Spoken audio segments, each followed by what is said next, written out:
ఉద్యోగాల కోసం కోట్ల మంది ఫీజులు చెల్లిస్తున్నారు. జాబ్ రాకపోతే ఆ డబ్బు తిరిగి ఇవ్వాలనే విధానం ఎందుకు ఉండదు? మద్యం దుకాణాలు ఎప్పుడు స్టాక్ ఉంటుంది. అయితే ప్రభుత్వ ఆసుపత్రుల్లో మందులు, బెడ్లు ఎందుకు అందుబాటులో ఉండవు? కీప్యాడ్ మొబైల్స్ వాడేది కేవలం కాల్స్ కోసం. దానికి డేటా రీఛార్జ్ ఎందుకు? ఫోన్ నాది, సిమ్ నాది. బ్యాలెన్స్ లేకపోతే నా ఇన్కమింగ్ కాల్స్ కట్ చేసే హక్కు వాళ్ళకి ఎవరిచ్చారు? 5 కిలోల రేషన్ కోసం వేలుముద్ర కావాలి, పెన్షన్ కోసం వేలుముద్ర కావాలి. మరి మన దేశ భవిష్యత్తును మార్చే గోటు వేసేటప్పుడు వేలుముద్ర ఎందుకు అడగరు? అడుగు పుట్టుక నుండి చావు వరకు ప్రతి అడుగు పన్ను.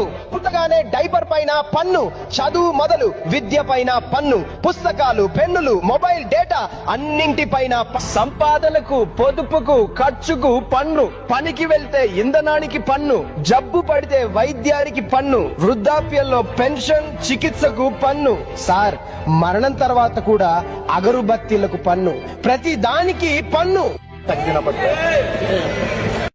సార్, పరిస్థితి ఏంటంటే మీరు పాలు కొంటే అందులో యూరియా కలుస్తుంది, కూరగాయలు కొంటే అందులో ఆక్సిటోసిన్ ఉంటుంది, పనీర్ లో స్టార్చ్ మరియు కాస్టిక్ సోడా ఉంటుంది, ఐస్ క్రీమ్ లో డిటర్జెంట్ పౌడర్ కలుస్తుంది, ఫ్రూట్ జ్యూస్ లో సింథటిక్ ఫ్లేవర్ మరియు ఆర్టిఫిషియల్ కలర్, తినే నూనెలో మెషిన్ ఆయిల్, గరం మసాలాలలో ఇటుక పొడి మరియు చెక్క పొట్టు, టీలో సింథటిక్ కలర్, చికెన్ మరియు పౌల్ట్రీ ఐటమ్స్ లో అనబాలిక్ స్టెరాయిడ్స్, తేనెలో షుగర్ సిరప్ మరియు పసుపు రంగు. చివరికి స్వచ్ఛమైన నెయ్యితో చేయాల్సిన స్వీట్లు కూడా వెజిటబుల్ ఆయిల్ మరియు వనస్పతితో తయారు చేయబడు. సార్, మీరు ఆలోచించండి, ఒక తల్లి తన బిడ్డకు పాలు గ్లాస్ ఇస్తున్నప్పుడు ఇందులో కాల్షియం ఉంది, ప్రోటీన్ ఉంది, నా బిడ్డ ఆరోగ్యంగా తయారవుతుంది అని అనుకుంటుంది. కానీ ఆమె తన బిడ్డకు యూరియా మరియు డిటర్జెంట్ కలిపిన ప్రమాదకరమైన మిశ్రమాన్ని తాగిస్తోందని ఆమెకు అస్సలు తెలియదు. మనం ఆరోగ్యం యొక్క నిధిగా భావించి కొనే కూరగాయలను ఆక్సిటోసిన్ ఇంజెక్షన్ వేసి తాజాగా, పచ్చగా మరియు వాటి పెరుగుదలను వేగవంతం చేసి. ఆక్సిటోసిన్ సార్, అది హానికరమైన రసాయనం. దీనివల్ల మైకం మరియు క్యాన్సర్ వంటి వ్యాధులు వస్తాయి. ముఖ్యంగా ఇది పిల్లలు, వృద్ధులు, మహిళలు, గర్భిణీ స్త్రీలకు ప్రత్యేకంగా ఒక ప్రమాద ఘంటిక. దీనికంటే షాకింగ్ విషయం ఏమిటంటే సార్, భారతదేశంలో తయారయ్యే ఉత్పత్తులు అంతర్జాతీయంగా నిషేధించబడ్డాయి. ఉదాహరణకు ఈ దేశంలోని 2 అతిపెద్ద గరం మసాలా తయారీ కంపెనీల ఉత్పత్తులు యూరప్ అంతటా నిషేధించబడ్డాయి. ఎందుకంటే వాటిలో క్యాన్సర్ కారక పురుగు మందులు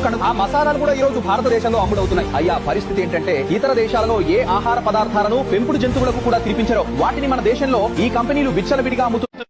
భారీ పారిశ్రామికవేత్తల, తమ స్నేహితుల భారీ రుణాలను వీరు మాఫీ చేశారు. రైతు తన అప్పు చెల్లించకపోతే అతని పేరు మీద నోటీసులు అంటించి ఈ ప్రభుత్వం రైతును అప్రతిష్ట పాలు చేస్తుంది.